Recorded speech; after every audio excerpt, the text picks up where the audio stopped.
राहुल हा ट्रेनमध्ये जनरल डब्यात झोपला होता. गाडी थांबल्यावर परत गेली व त्याची नजर घटस्फोट झालेली त्याची बायको मीरा त्याला दिसली. त्याला माहीतच नव्हतं की त्याच्या समोरच्या सीटवर कधी येऊन बसली ती. 6 वर्षानंतर त्याने तिला बघितलं, पण ती खूप कमजोर होती. तिने जुनी साडी घातलेली होती.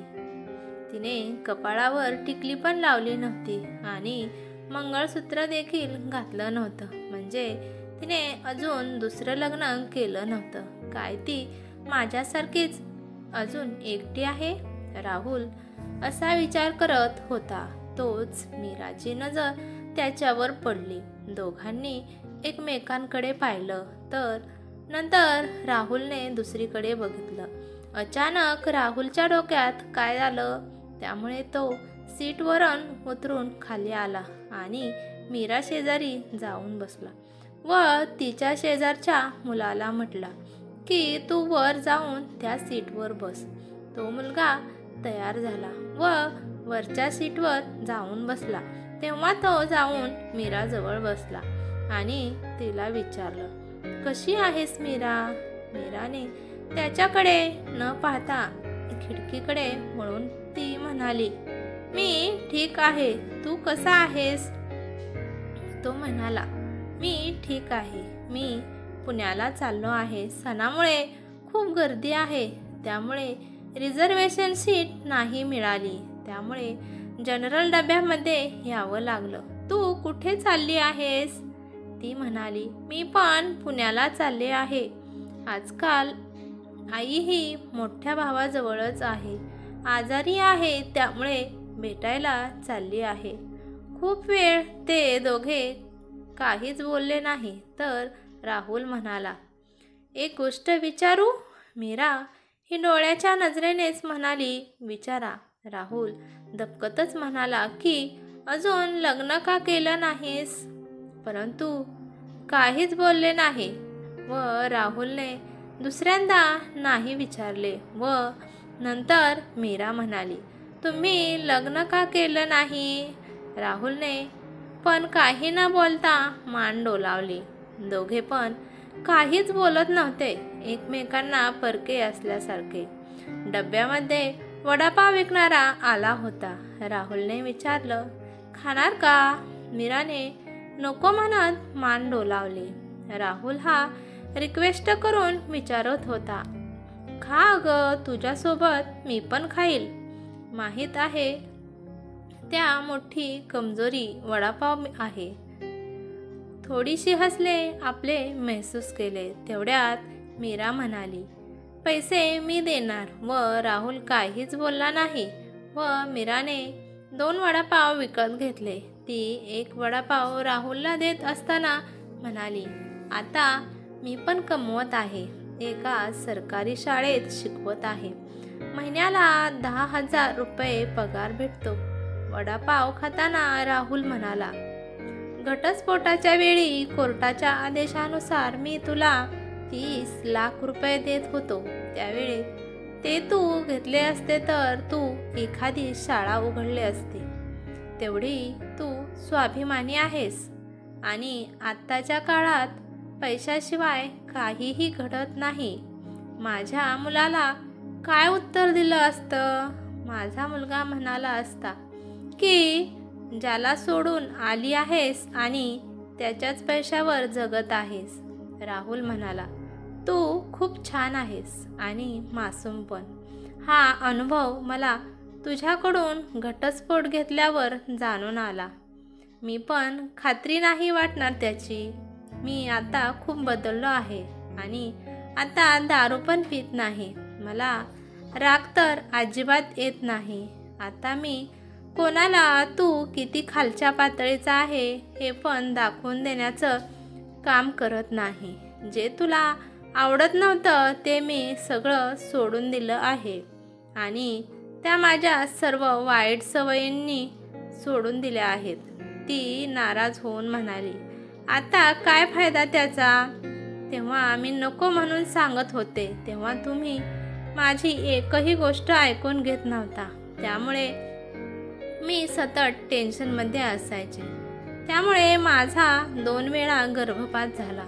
नाहीतर आज माझी 2 मुलं असती. एक हा 5 वर्षाचा झाला असता आणि दुसरा 8 वर्षाचा. असं बोलून ती खूप रडू लागली. मुलांच्या बाबतीत माहीत झाल्यामुळे राहुलच्याही डोळ्यात पाणी आलं होतं. परंतु तो पुरुष होता. पाणी हे पापण्यापर्यंत येऊ दिलं नाही आणि तो म्हणाला, कधी कधी असं वाटतं की मी खूप वाईट माणूस होतो. मी कधी माणसांची किंमत केली नाही. त्याची सजा म्हणून आता हे भोगत आहे. मी खूप एकटा पडलो आहे आणि आता आईसुद्धा राहिली नाही. आईची गोष्ट ऐकून मीराला खूपच वाईट वाटलं.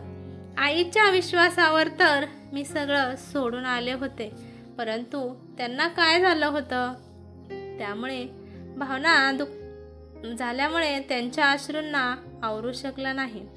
ती तुझी प्रत्येक दिवशी आठवण काढायची आणि म्हणायची, माझ्या सुनेला परत घेऊन ये. मी तिला कसं समजावणार होतो की घटस्फोट झाल्यानंतर मी तुझ्या सुनेला परत नाही आणू शकत. नंतर ते दोघे काही न बोलता गप्प बसले. ते पुण्यामध्ये आले होते. स्टेशन आता येणारच होतं. राहुल म्हणाला, परत कधी जाणार आहेस? यावर मीरा म्हणाली की आजची रात्र मी इथेच थांबणार आहे. सकाळच्या ट्रेननी परत माघारी जाणार आहे. ती नंतर उठून उभा राहिली. तेवढ्यात राहुल उठून उभा राहिला आणि विचारू लागला की किती वाजता ट्रेन आहे परत जाण्यासाठी? आम्ही गरीब लोक आहोत. रिझर्वेशन करून नाही जात आम्ही. आम्हाला जनरल डब्यामध्ये जेथे जागा मिळेल तेथे बसून आम्ही प्रवास करत असतो. हे कोणतीही गाडी आली की तिकीट काढायचं आणि जायचं. एवढं बोलून ती खाली उतरली आणि हे राहुल पण त्याची सुटकेस घेऊन तिच्या पाठीमागे लगेच आला. राहुल म्हणाला, आणि मी रिझर्वेशनचे 2 तिकिटे दिले तर मला माहीत आहे तू माझ्याबरोबर नाही येऊ शकत. परंतु मी तुझ्याबरोबर प्रवास करणार आहे. तो म्हणाला, मी जनरल डब्यामध्ये येईल. सकाळी तू किती वाजता भेटशील मला? तेव्हा मी रिक्षात बसले. त्याला म्हणाले, मी सकाळी 9 वाजता येथे येईल. आणि तो तसाच बघत होता. तेवढ्यात रिक्षा निघून गेली आणि हा 2 दिवसासाठी पुण्याला आला होता. परंतु त्याला मीराच्या सोबत जायचं होतं. त्यांनी त्यांच्या कामाबद्दल केलं. त्यांनी त्यांच्या बिझनेसची कामे सकाळी लवकर आवरून घेतली आणि सकाळी तो 8ला तर स्टेशनवरती आला. मात्र मीरा ही 9 वाजता म्हणून 10 वाजता स्टेशनवर आली. मीरा म्हणाले, तुम्ही आत्तापर्यंत इथेच आहात? मी विचार करत होते की तुम्ही गेला असाल म्हणून. आणि मीरा खूप खुश झाली आणि म्हणाली, आई आता एकदम ठीक आहे. तेवढ्यात राहुल म्हणाला, मी तिकीट आणलं आहे आणि आता त्या 30 रुपयांच्या तिकिटासाठी काही बोलू नकोस.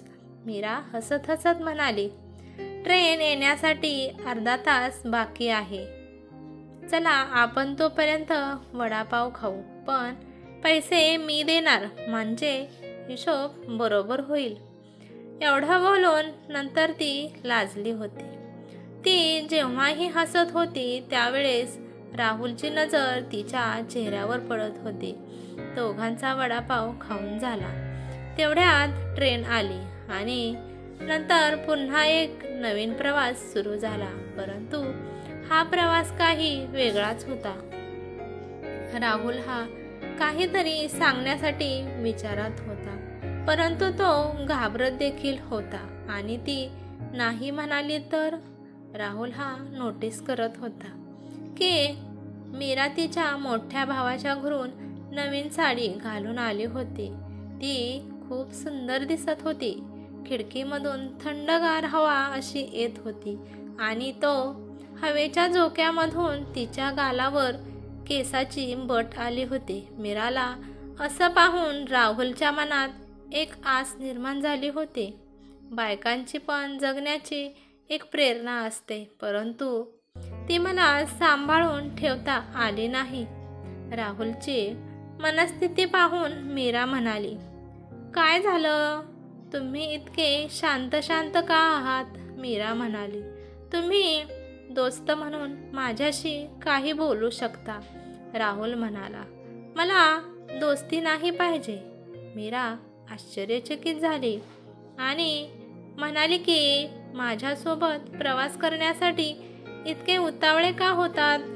राहुल म्हणाला, मला तू पाहिजेस. मला आयुष्यभर तू पाहिजेस. माझ्या प्रत्येक जन्मात मला तूच पाहिजेस. माझ्यासोबत हसण्यासाठी, माझ्यासोबत रडण्यासाठी. तो एवढं सारं काही इतक्या लवकर बोलून गेला की मीरा त्याच्या तोंडाकडेच बघत राहिली आणि तो पुढे बोलला की मला तुझी किंमत कळलीच नाही, परंतु तू गेल्यावर मला माझ्या चुकीची जाणीव निर्माण झाली. एवढं बोलून राघव खूप रडू लागला. मीरा ही शांत बसली होती आणि ती त्याच्या तोंडाकडे पाहतच होती. राहुल तिचे दोन्ही हात धरून बोलू लागला, मला माफ कर ग मीरा. मी तुला वचन देतो की मी तुझ्या रडण्याचं कारण कधीच बनणार नाही. तू जे सांगशील ते मी करेन. तू प्लीज परत ये ना. आपण दोघे लग्न करून आपल्या संसार नव्याने सुरुवात करू. मीरा तिच्या डोक्यावरील पदर थोडासा पाठीमागे सरकवत म्हणाली, बघा जरा. राहुलने पाहिलं तर तिने तिच्या भांगात कुंकू भरलं होतं. ती म्हणाली, मला माहीत होतं तुम्ही हेच करणार. मी कालच विचार केला होता की एकटीने चालणं हा विचार आता संपला आहे. माझा नवरा परत आला आहे आणि मला माझं आयुष्य त्याच्यासोबतच घालवायचं आहे. आता मी इथून गेली आहे. एकटे चालून चालून ती बोलत होती. वेगळ्याच नजरेने हसू लागली. राहुल म्हणाला, मला माहीत आहे की जेव्हा मला रडावंसं वाटत असेल तेव्हा तो अशी हसत असतेस. नको थांबवूस तुझ्या आसवांना. तुझ्या डोळ्यातील अश्रू वाहून जाऊ दे, म्हणजे तुझं मन हलकं होईल. मीरा एवढं ऐकून नंतर जोरात रडायला लागली. त्या डब्यातील सर्व लोक तिच्याकडे पाहू लागले, परंतु हे मीरा लोकांचा विचार नाही केला की ते राहुलच्या खांद्यावर डोकं ठेवून रडू लागले. काही वेळात मीराचं गाव आलं होतं.